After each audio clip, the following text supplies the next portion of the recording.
Tocou o braço da mulher, apontou o céu. Ficaram os dois algum tempo aguentando a claridade do sol. Olá, sejam muito bem-vindos ao canal Liber Audiolivro. Eu sou a Giovana e hoje vou iniciar a leitura do clássico da literatura brasileira Vidas Secas, de Graciliano Ramos. Se quiser informações sobre o autor, clique no card que aparece no canto direito superior ou no link na descrição do vídeo. Dê um like se você gosta deste canal, comente, compartilhe e se inscreva. Se quiser contribuir, veja como na descrição do vídeo. Obrigada! Vamos à leitura.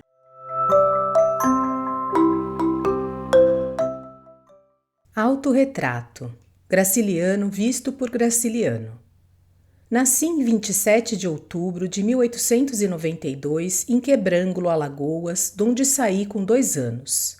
Meu pai, Sebastião Ramos, negociante miúdo, casado com a filha de um criador de gado, ouviu os conselhos de minha avó, comprou uma fazenda em Buíque, Pernambuco, e levou para lá os filhos, a mulher e os cacarecos. Ali a seca matou o gado, e seu Sebastião abriu uma loja na vila, talvez em 95 ou 96. Da fazenda conservo a lembrança de Amaro Vaqueiro e de José Bahia. Na vila conheci André Laerte, Cabo José da Luz, Rosenda Lavadeira, Padre João Inácio, Felipe Benício, Teotonino Sabiá e família, seu Batista, Dona Maricas, minha professora, mulher de seu Antônio Justino, personagens que utilizei muitos anos depois. Aprendi a carta de ABC em casa, aguentando pancada. O primeiro livro na escola foi lido em uma semana, mas no segundo encrenquei. Diversas viagens à fazenda de um avô interromperam o trabalho e logo no começo do volume antipático, a história besta do Miguelzinho, que recebia lições com os passarinhos, fechou-me por algum tempo o caminho das letras. Meu avô dormia numa cama de couro cru e em redor da trempe de pedras, na cozinha, a preta Vitória mexia-se, preparando a comida acocorada. 2 currais, o chiqueiro das cabras, meninos e cachorros numerosos, soltos no pátio, cobras em quantidade. Nesse meio e na vila passei os meus primeiros anos. Depois seu Sebastião aprumou-se e em 99 foi viver em Viçosa, Alagoas, onde tinha parentes. Aí entrei no 3º livro e percorri várias escolas sem proveito. Como levava uma vida bastante chata, habituei-me a ler romances. Os indivíduos que me conduziram a esse vício foram o tabelião Jerônimo Barreto e o agente do correio Mário Venâncio, grande admirador de Coelho Neto e também literato, autor de um conto que principiava assim. Jerusalém, adeicida, dormia sossegadamente à luz pálida das estrelas. Sobre as colinas pairava uma tênue neblina que era como o hálito da grande cidade adormecida. Um conto bonito que elogiei demais, embora intimamente preferisse o de Paulo Koch e o de Júlio Verne. Desembestei para a literatura. No colégio de Maceió, onde estive pouco tempo, fui um aluno medíocre. Voltei para Viçosa, fiz sonetos e conheci Paulo Honório, que em um dos meus livros aparece com outro nome. Aos 18 anos, fui com a minha gente morar em Palmeira dos Índios. Fiz algumas viagens a Buíque, revi parentes do lado materno, todos em decadência. Em começo de 1914, enjoado da loja de fazendas de meu pai, vim para o Rio, onde me empreguei como foca de revisão. Nunca passei disso. Em fim de 1915, embrenhei-me de novo em Palmeira dos Índios. Fiz-me negociante, casei-me, ganhei algum dinheiro que depois perdi, enviuvei, tornei a casar, enchi-me de filhos, fui eleito prefeito e enviei 2 relatórios ao governador. Lendo um desses relatórios, Schmidt imaginou que eu tinha algum romance inédito e quis lançá-lo. Realmente o romance existia, um desastre. Foi arranjado em 1926 e apareceu em 1933. Em princípio de 1930, larguei a prefeitura e dias depois fui convidado para diretor da imprensa oficial. Demiti-me em 1931. No começo de 1932, escrevi os primeiros capítulos de São Bernardo, que terminei quando saí do hospital. As recordações do hospital estão em 2 contos publicados ultimamente, um em Buenos Aires, outro aqui. Em janeiro de 1933, nomearam-me diretor da Instrução Pública de Alagoas, disparate administrativo que nenhuma revolução poderia justificar. Em março de 1936, no dia em que me afastavam desse cargo, entreguei à datilógrafa as últimas páginas do Angústia, que saiu em agosto do mesmo ano, se não estou enganado, e foi bem recebido, não pelo que vale, mas porque me tornei de algum modo conhecido, infelizmente. Mudei-me para o Rio, ou antes, mudaram-me para o Rio, onde existo agora. Aqui fiz o meu último livro, História Mesquinha, um casal vagabundo, uma cachorra e 2 meninos. Certamente não ficarei na cidade grande. Preciso sair. Apesar de não gostar de viagens, sempre vivi de arribada como um cigano. Projetos não tenho. Estou no fim da vida, se é que a isso se pode dar o nome de vida. Instrução quase nenhuma. José Lins do Rego tem razão quando afirma que a minha cultura moderada foi obtida em almanaques. Revista Leitura, 1942. Capítulo 1. Mudança. Na planície avermelhada, os juazeiros alargavam 2 manchas verdes. Os infelizes tinham caminhado o dia inteiro, estavam cansados e famintos. Ordinariamente andavam pouco, mas como haviam repousado bastante na areia do rio seco, a viagem progredira bem 3 léguas. Fazia horas que procuravam uma sombra. A folhagem dos juazeiros apareceu longe através dos galhos pelados da caatinga rala. Arrastaram-se para lá devagar, Sinhá Vitória com o filho mais novo escanchado no quarto e o baú de folha na cabeça. Fabiano sombrio, cambaio, o aió a tiracolo, a cuia pendurada numa correia presa ao cinturão, a espingarda de pederneira no ombro. O menino mais velho e a cachorra-baleia iam atrás. Os juazeiros aproximaram-se, recuaram, sumiram-se. O menino mais velho pôs-se a chorar, sentou-se no chão. «Anda, condenado do diabo!» gritou-lhe o pai. Não obtendo resultado, fustigou-o com a bainha da faca de ponta. Mas o pequeno esperneou acuado, depois sossegou, deitou-se, fechou os olhos. Fabiano ainda lhe deu algumas pancadas e esperou que ele se levantasse. Como isto não acontecesse, espiou os 4 cantos, zangado, praguejando baixo. A caatinga estendia-se de um vermelho indeciso, salpicado de manchas brancas que eram ossadas. O vôo negro dos urubus fazia círculos altos em redor de bichos moribundos. «Anda, excomungado!» O pirralho não se mexeu e Fabiano desejou matá-lo. Tinha o coração grosso, queria responsabilizar alguém pela sua desgraça. A seca parecia-lhe como um fato necessário e a obstinação da criança irritava-o. Certamente esse obstáculo miúdo não era culpado, mas dificultava a marcha e o vaqueiro precisava chegar, não sabia onde. Tinham deixado os caminhos cheios de espinho e seixos. Fazia horas que pisavam a margem do rio, a lama seca e rachada que escaldava os pés. Pelo espírito atribulado do sertanejo, passou a ideia de abandonar o filho naquele descampado. Pensou nos urubus, nas ossadas, coçou a barba ruiva e suja e, resoluto, examinou os arredores. Sinhá Vitória estirou o beiço indicando vagamente uma direção e afirmou com alguns sons guturais que estavam perto. Fabiano meteu a faca na bainha, guardou-a no cinturão, acocorou-se, pegou no pulso do menino, que se encolhia, os joelhos encostados ao estômago, frio como um defunto. Aí a cólera desapareceu e Fabiano teve pena. Impossível abandonar o anjinho aos bichos do mato.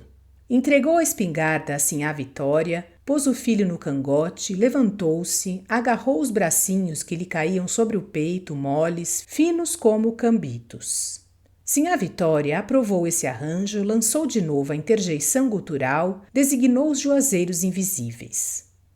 E a viagem prosseguiu mais lenta, mais arrastada, num silêncio grande.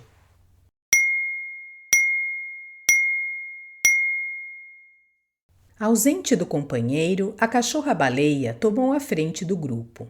Arqueada, as costelas à mostra, corria ofegando a língua fora da boca. E de quando em quando se detinha, esperando as pessoas que se retardavam. Ainda na véspera eram 6 viventes contando o papagaio. Coitado, morrera na areia do rio, onde haviam descansado à beira de uma poça. A fome apertara demais os retirantes, e por ali não existia sinal de comida.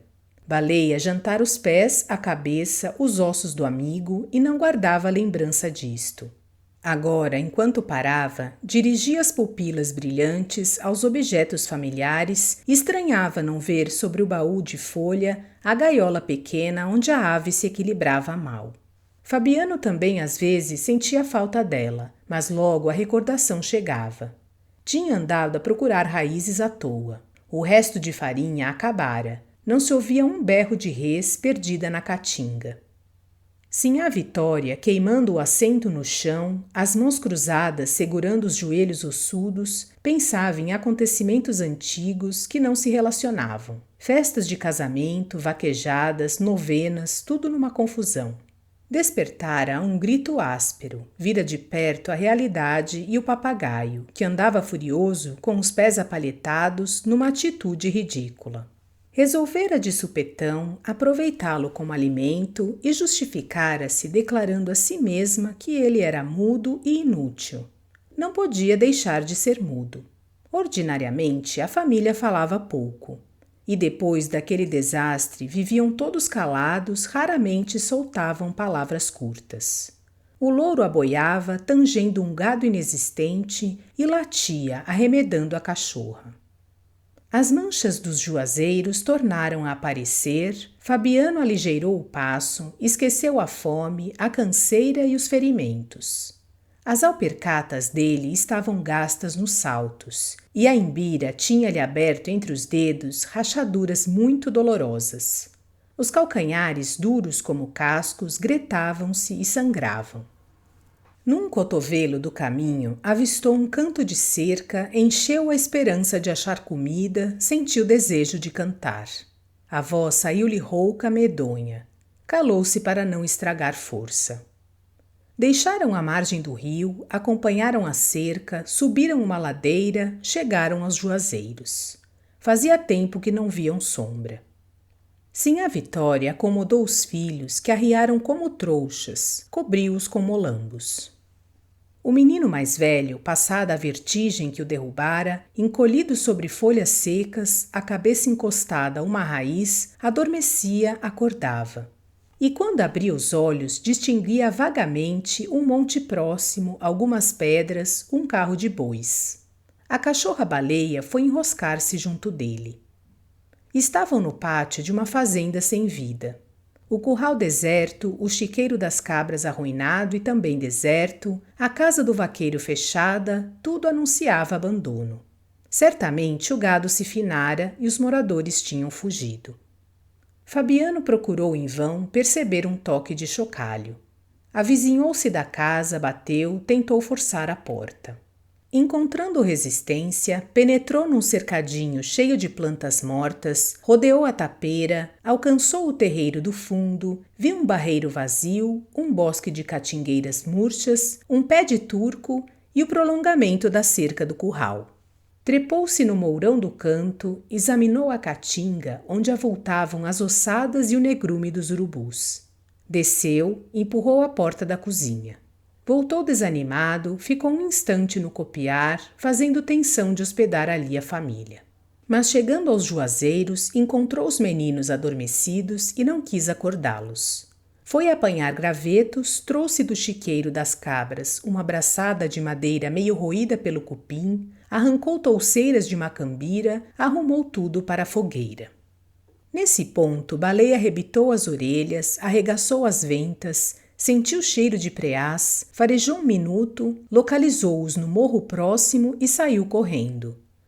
Fabiano seguiu-a com a vista e espantou-se. Uma sombra passava por cima do monte.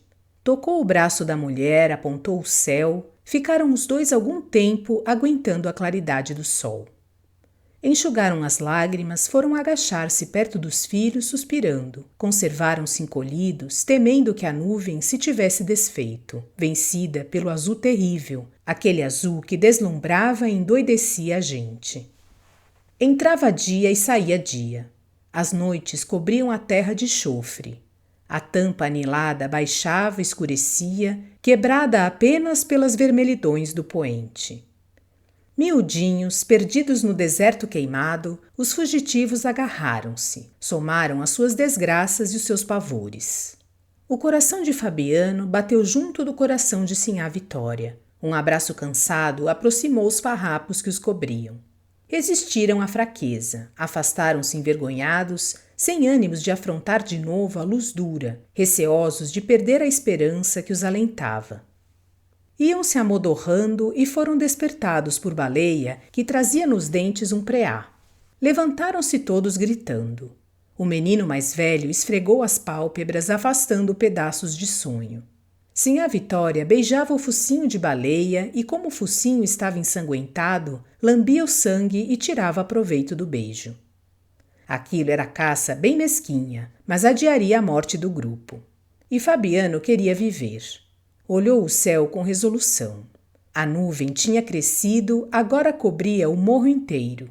Fabiano pisou com segurança, esquecendo as rachaduras que lhe estragavam os dedos e os calcanhares. Sinhá Vitória remexeu no baú. Os meninos foram quebrar uma haste de alecrim para fazer um espeto.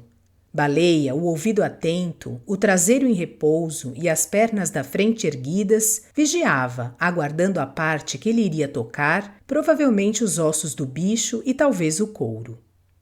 Fabiano tomou a cuia, desceu a ladeira, encaminhou-se ao rio seco, achou no bebedouro dos animais um pouco de lama.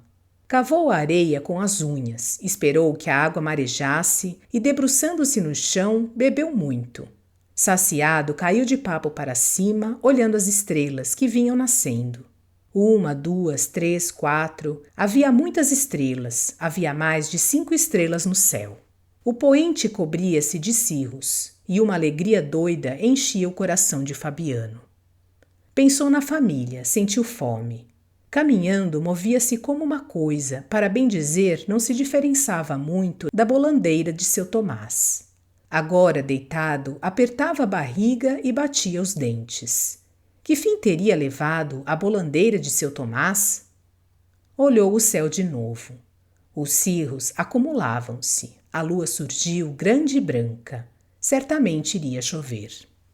Seu Tomás fugira também. Com a seca, a bolandeira estava parada.